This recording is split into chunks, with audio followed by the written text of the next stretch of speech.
during their final demo, they are in selection from their hard work and dedication. And we will say they are meaningful and dedicated for our ambitious team of creative. So thank you so much, Miss Cinta. And again, good morning everyone. And let's acknowledge the presence of Ma'am Lisa Mendoza. Say good morning, teachers. Good morning, teachers. So for our activities, let me call on the class representative, Miss Jacqueline. I want to commend all of you class present in our discussion forum. So before anything else, before we proceed to our next lesson, since we have a classroom rule, so who can still remember the smart classroom rule? Yes, Mr. Victor? We do have one classroom rule which is X stands for stay motivated.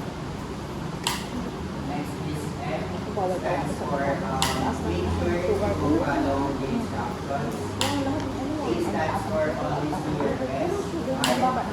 Raise your hand if you're excited if you have questions. And for you, treat everyone with respect. Very good. So thank you so much, Mr. Victor. So I'm glad that you guys still remember our classroom rule. So our classroom rules is be smart. So what does it mean? So S was be motivated. We want to class to be motivated to learn another lesson. And then S, F for teacher to follow instructions. So all throughout our discussion, I will be giving you a lot of instruction for you to follow. A always do your best. R for raise your hand. To share insight or if you have questions. And lastly, E for treat everyone with respect and kindness. Is that clear?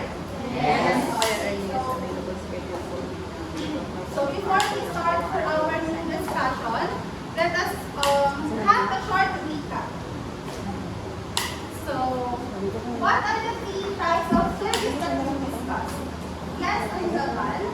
There are three types of services: room service, farm service, and Very good. So, those are the restaurant service, room service, and wine service. So, next is, what is the importance of knowing the right way of serving dishes? As you can still remember class, the do's and don'ts that we discussed. So, what is the importance of that? Anyone? Yes, Chua? Oo. Hindi, papa-assignment, papasya lang na nagawa. May ano lang. For example, Gagawa yung mga ibang yung pili lang.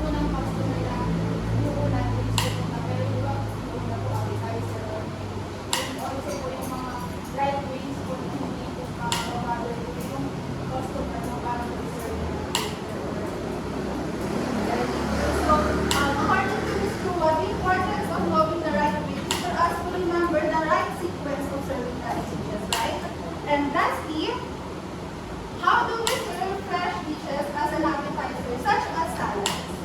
So, how do you think? What is the extra care that we input? Because as we know, class, like salads, mostly it consists of fresh fruits and vegetables. So, how do you serve it? So, and what? Volunteer or volunteer? Yes, please. Similar for me po, serving ang fresh dishes po. We should put it in our minds yung safety po ng mga serve natin na dishes para makaiwas po sa different investment natin. Very good. So according to Mr. Chidor, the right way is for serving every dishes is to know how to avoid cross-contamination.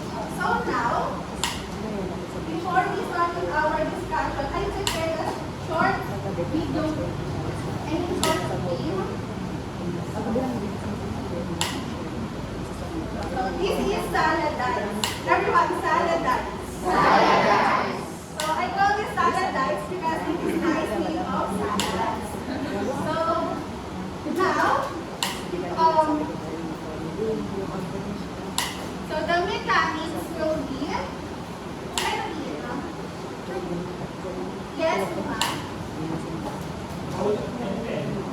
The teacher will play a song when the student using the dice must pass the loop of the task. Number 2,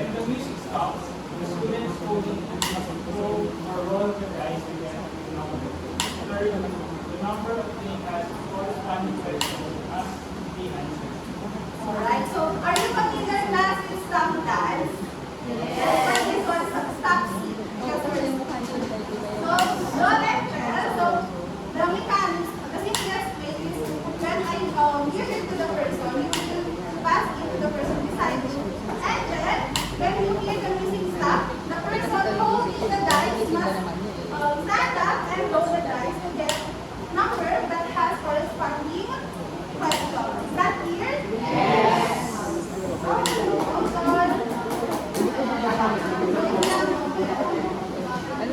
Kasi siya naman sa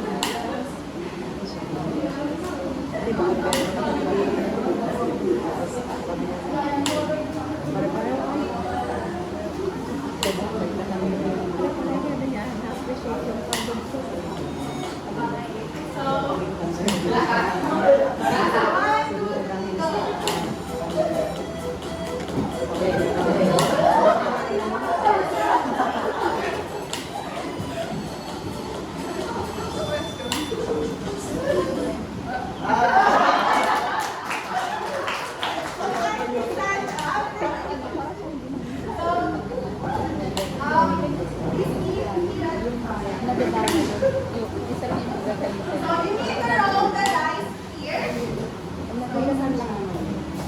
One, Kaya nga, ngayon lang. Sige, na magaling na si the number is 4.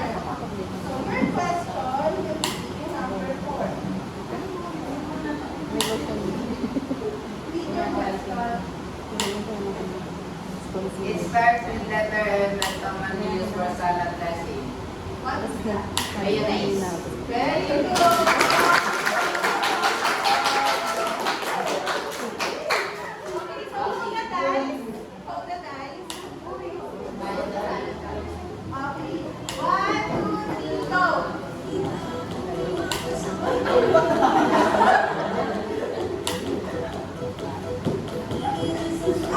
6. So your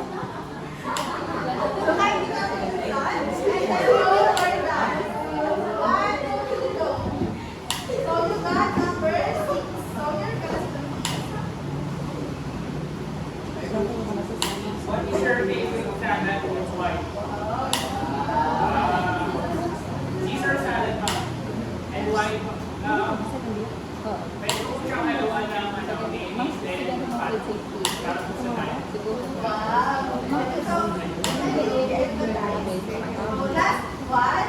So yan, Yes.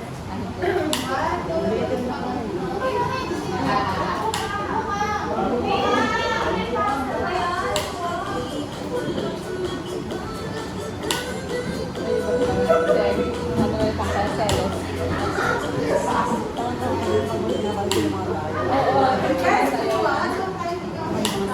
And roll your dice. Nakakatawa kaya yun. 1, 2, 3, go. So you got number 1.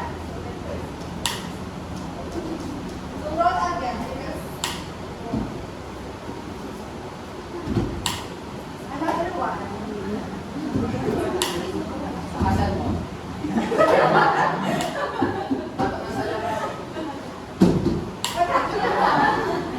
Bakit wala?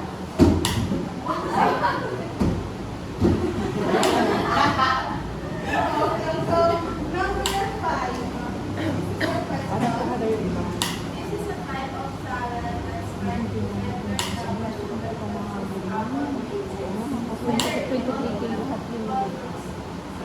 Very good. So that's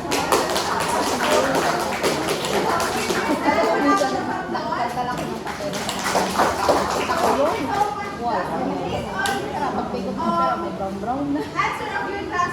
What's your name? Or let's report. Pinalitan ko na lang ulit. Kasi sabi niya So parang our next today is salad. sabi ko parang Typically ano, about parang sabi ko itong pera na ito, mga ano dito, sabi ko sa lagayan.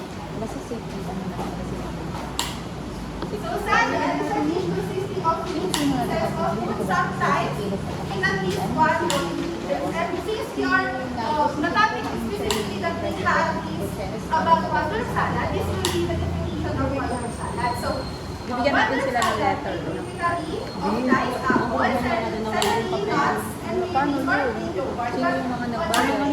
We will be using plain yogurt. So now Yun we na nga are ito kung sabi sa kanya water salad. This will be structure of salad. Ha? Walang wifi dito. Walang wifi.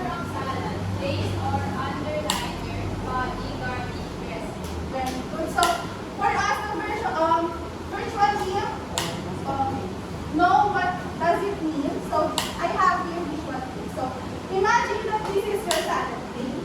So, for our base or underliner, we usually use romaine lettuce, iceberg, or cabbage. So, let me put Nakalaki yun.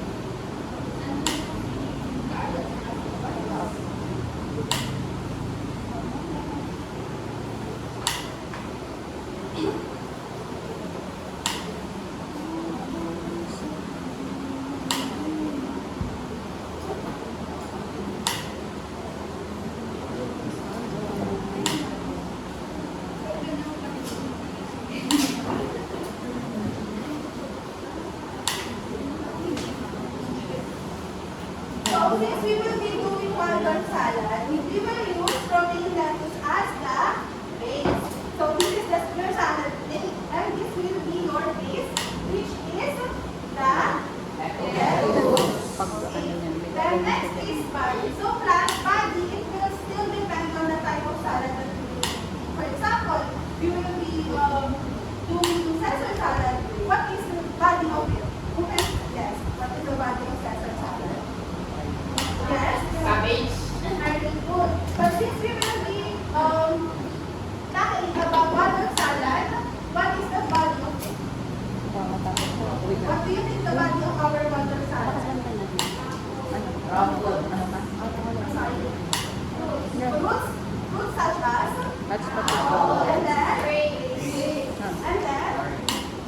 but last for additional information, you can also add the raisins if you prefer for your Waldorf salad. And then next, garlic. So this will be the base, and then this is your Waldorf salad, which has contained base. Very good.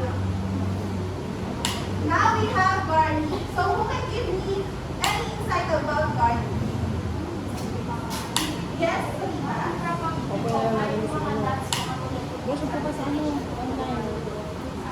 Pwede? So, class, you Mamaya, know button niyo that pa. garlic is an edible peppermint design that we put on our Kanina. For Walang link. example, for Gano'n lang kami. Practice. right? That's the common, that's 11. what we Wala siyang commonly observer. use when we are preparing our dish. But for our Waldorf salad, we will be using walnuts. Meron kang ano. So this is the Ito na lang ako.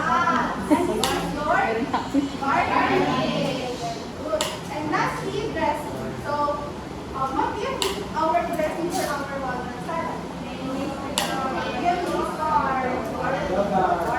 So, that here guys, this is just for your virtual presentation. But the mixture of our dressing, we will mix it together with the body, not on top of it. So, this is our Waldorf salad. And this is the structure of a salad. So, any clarification? So, now this is our salad notes and utensils. Can someone read? Yes, Alita? Salad tools and utensils, knives, cutting board, ruler, grater, salad sprayer, measuring cups, measuring spoon, mixing bowls, and a hat. Very good. So, we all know that you are familiar with the salad tools and utensils since we are using it not just to make salad.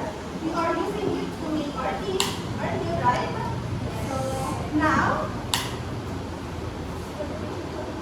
So now we have the safety and hygienic practices or for safety that we need to consider when we are doing Waldorf salad.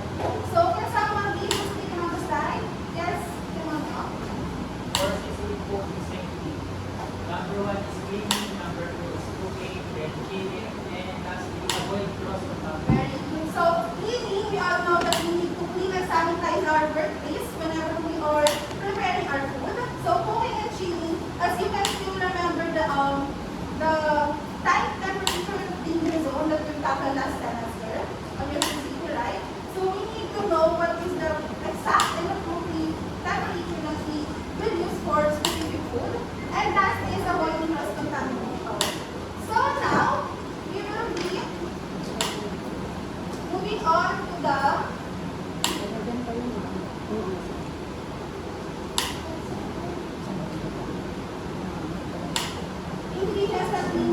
and we are using water salad. So can someone read? Yes? Hyperpress. Three samples of mayonnaise are clean from bar. 1 teaspoon honey, medium strong bar. 1 tablespoon lemon juice. 1 teaspoon kosher salt. Pinch fresh ground black pepper. 2 sweet apples or and cup. 1 cup citrus lemon juice. Half or 1/4 orange juice. 1 cup thin sliced celery. 1 cup chopped celery and 1 So again, class, what is our base on water salad? Based on ingredients. What is the garnish? So for us to make a water salad, we only need to follow 4 easy steps. So can someone read our procedure? Yes, Solita. In a medium-sized bowl, whisk together the mayonnaise or yogurt, lemon juice, salt, and pepper. Second one, add the apple, celery, and grapes into the bowl with dressing and stir. Third one, spoon salad on top of fresh lettuce. And fourth one, sprinkle the walnuts and sweet. Okay, so that is the only procedure that we need. So I will be showing you how to make our water salad. But first, who can still remember what is the PPE or personal protective equipment that we need to use or we need to wear to make our making of our water salad? So who can still remember? Yes? As you can see po, I'm wearing the chef's jacket, black apron, and I have here my chef hat, tapos slacks po, and mamaya po my gloves, tapos my So now,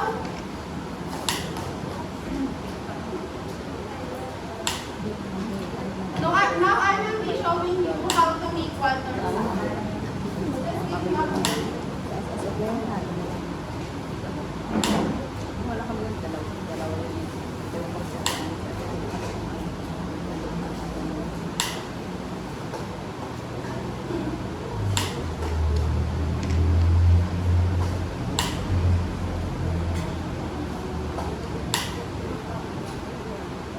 So this will be my chef uniform. So this is one of the important things that we need to wear when we are preparing water salad.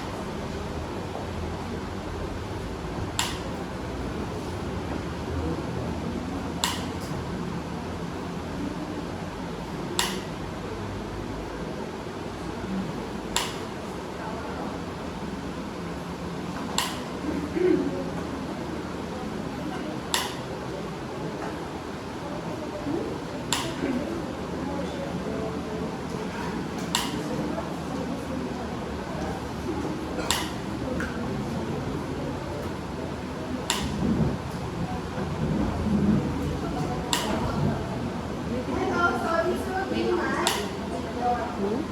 just give me a moment to wear this.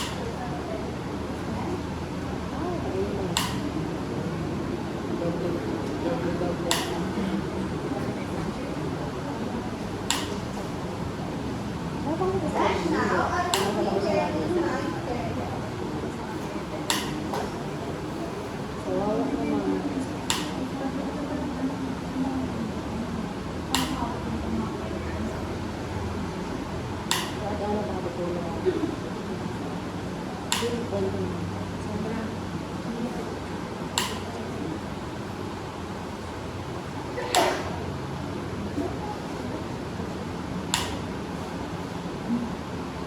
And lastly, my disposable glove. So I already prepared this and class for my ingredients class. So just additional information, this and class is the red word, which means putting everything in place. So who can tell me what this and class is? This and class, anyone? Share it inside. In this and class. Yes, we can talk. This and plus po is katulad na sa akin, parang ilalagay mo po siya sa place. Nilagay ang bibig na nakalagay na may support. Very good. So, can you all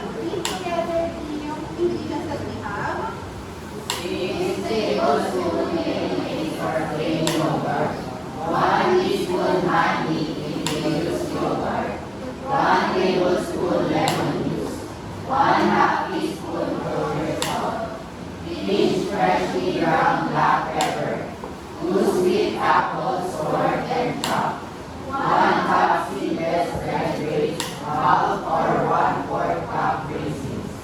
1 cup candied sliced celery. 1 cup chopped slightly toasted walnuts. And this. Okay, so for our procedure, the first procedure that we have is to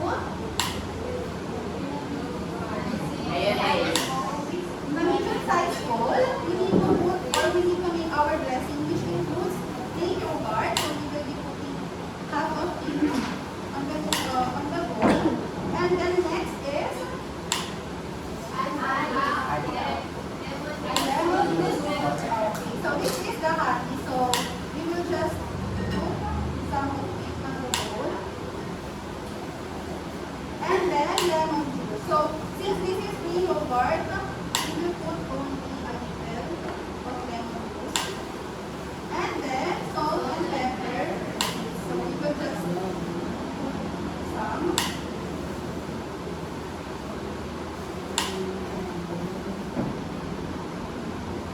And then we will mix it all together. Then what is the second step?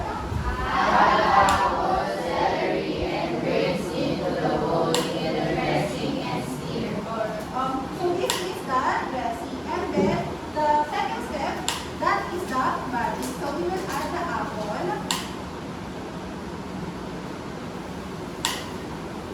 celery, and grapes. And, like what I mentioned, you can also put raisins if you prefer to.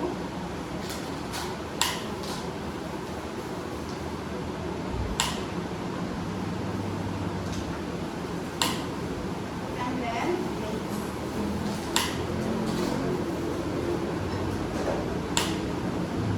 And then we will stir it all together. Then what is the third step?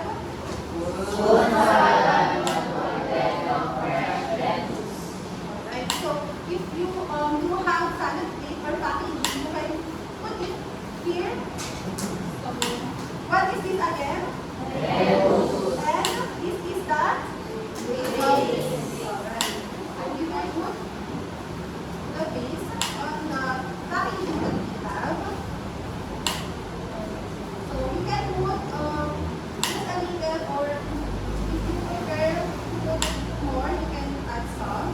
And then we will put our body, which includes apple, celery, and grapes, together with the dressing that we have. So we will put it here. And then the last step is so the garnish that we have here is the walnut. So we will put it here. So it will depend again on your preference if you want it more or just a little. So we will add all. So now this will be our Waldor salad. So very easy to make, right? Since we put it on the packaging, we will seal it.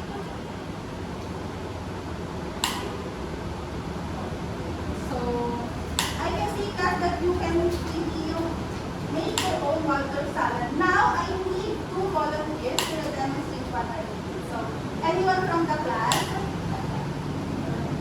Yes, Miss Beatrice and Miss Olita. So please join me here in front. So as you've noticed, Miss Beatrice and Miss Olita already wear their personal protective equipment. So one moment, I'll just leave that.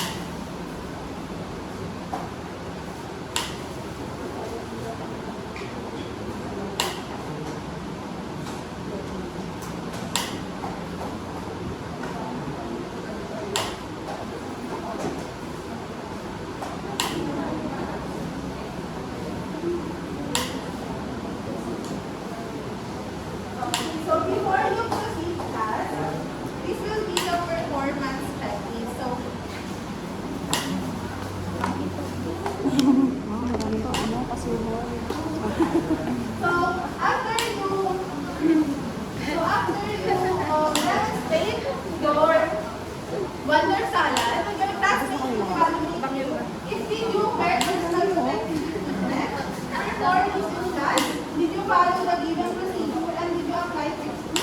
Sabi mo daw yung uso.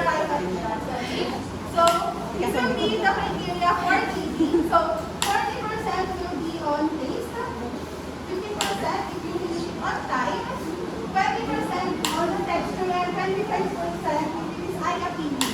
Okay? So, the floor is yours, Miss Oliva and Cynthia.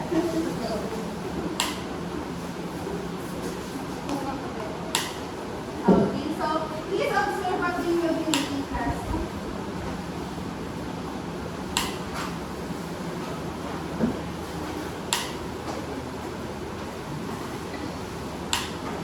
Okay, as you can notice, we also have the ingredients, mayonnaise and flour, right? Yes. So let's give them a little more time. So now, the first procedure is to, in a bowl, they will put the dressing. So our dressing mixture includes the yogurt. So just put half of it on the bowl. Just put half. And then put the lemon juice. So don't put it all because we use yogurt. Just put half of it.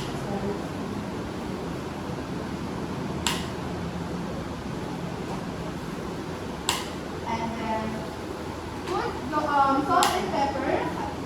So just put a pinch of the salt and pepper. Okay? And pinch only. Don't put it all.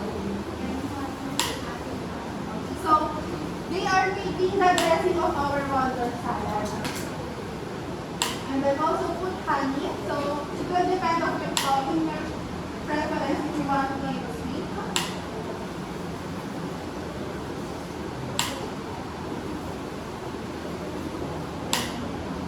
And then stir it on the dressing mixture that you have until it is well combined.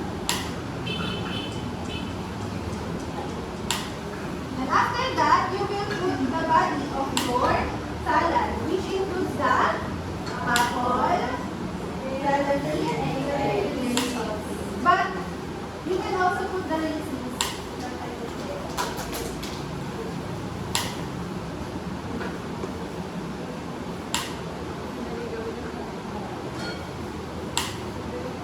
You can put it if you want. The reason why I separated the raisins from the extract is because we all know that not everyone likes raisins, right? Yes. So if you prefer to add raisins on your salad, you can add it as well. And then, stir it.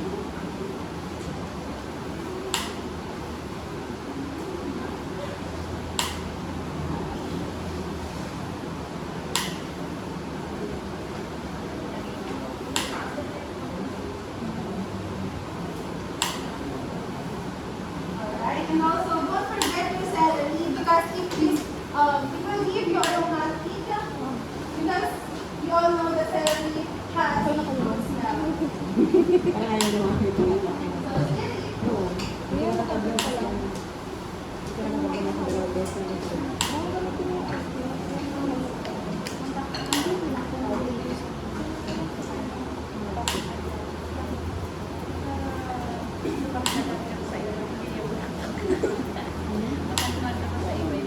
Okay, so you can, as you can see, they have two packaging, but if you will be serving it at your home, you can use salad base instead. Okay, so just make sure your base, which is lettuce.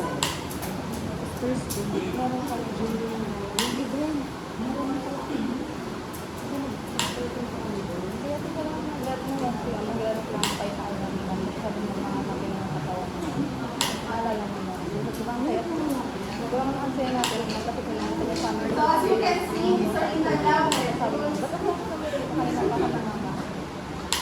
And the next step is to put the body of your salad on the packaging.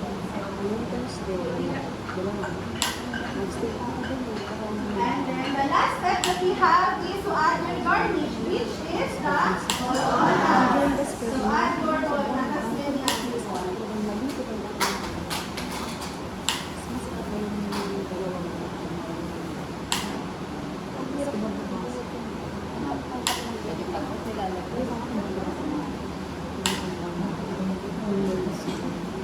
Okay, so can you show us your water salad?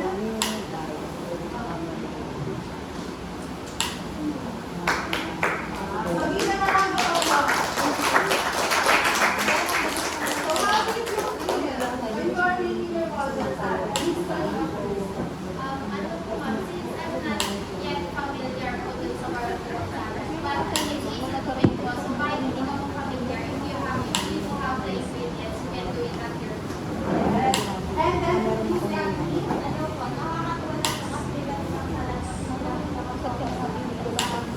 kasi So as you've noticed, guys, when we say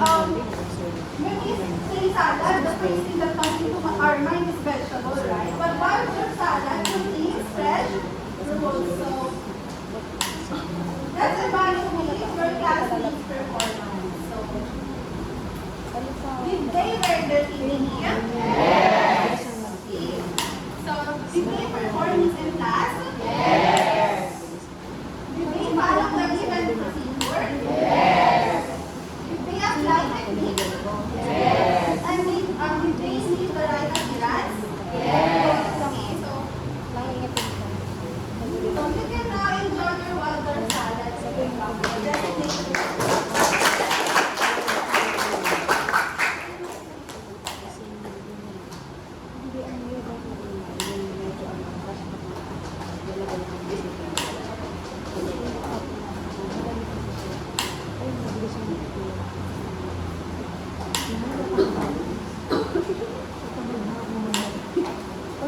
Okay, so I'm glad that we are able to discuss the water salad and also the structure of a salad, which is the base, body, garnish, and dressing, and also the safety practices, safety and hygienic practices such as the forceps, which means the cleaning, cooking, chilling, and avoiding cross-contamination. Do you have any questions?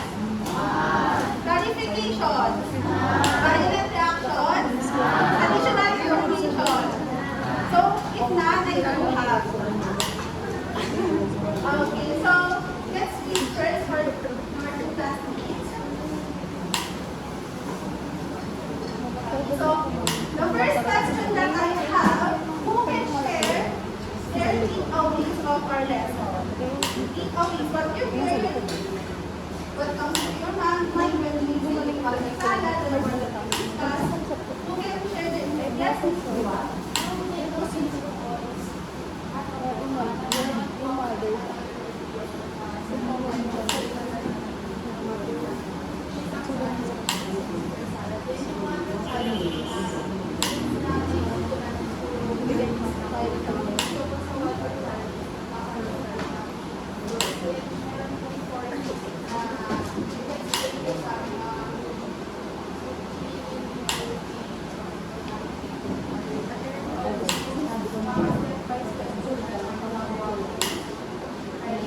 So according to Ms. Chua, her takeaways are the forces. So what are the forces? So what is the importance? How can we appreciate more the importance of safety and hygienic practices, such as the forces when we are preparing water salad? What is the importance of that? The forces, the one that we discussed, the chilling, avoiding cross-contaminations.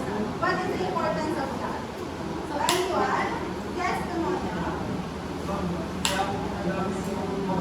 Courses po kasi para masalawag kasi lang yung isang pagkain saka ma-avoid din natin yung cross-contamination ng magbawas siya ng sakit sa isang tao. Very good. So, thank you so much, class. I can see that you really understand our lesson for today. So, before we formally end our discussion, I want to give you a quote. First, we have a quiz. So, of course, we have a quiz. So, I will give you 5 items, please, and you only have 5 minutes to finish. Okay?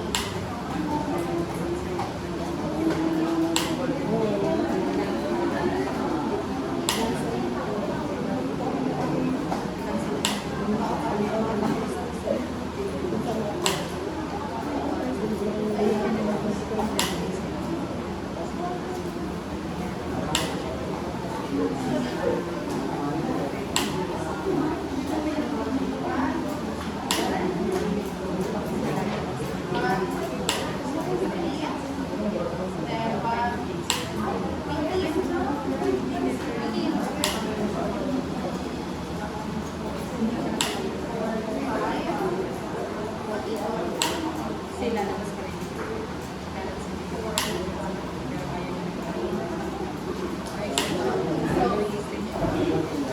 I will start the timer. So you have 5 minutes.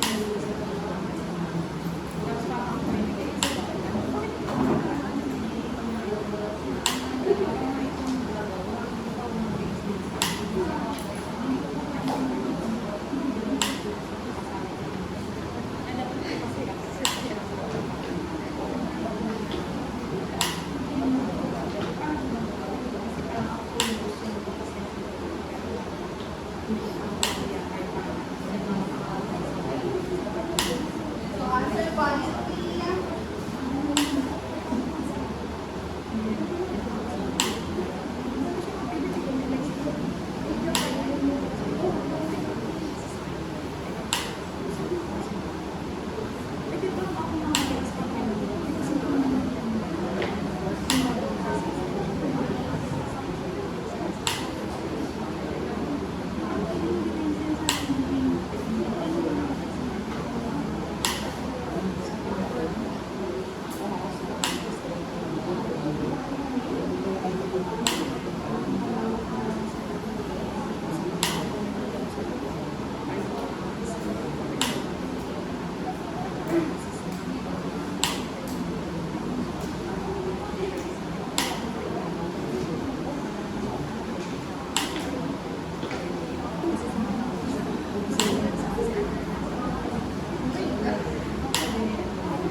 Wonder Salad.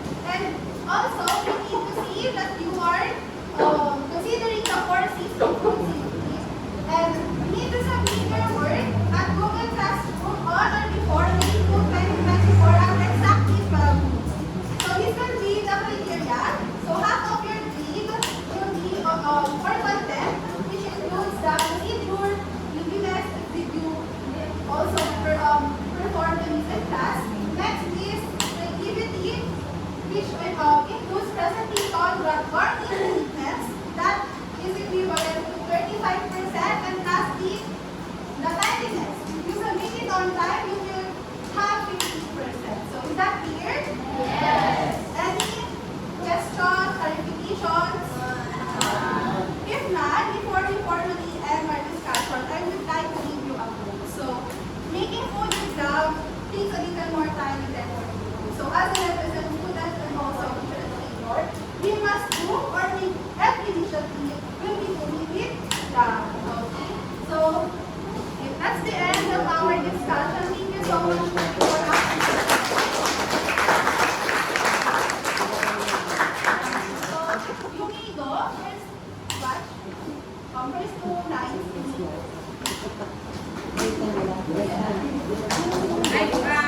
Siguro pwede na silang mag-start ng practice outside na lang, di ba? Para hindi sayang oras makatapos din tayo habang nag-conference kami. Ilabas nyo na lang yung table. Mga ma'am, please, may maiwan na lang na mag-print. Thank you.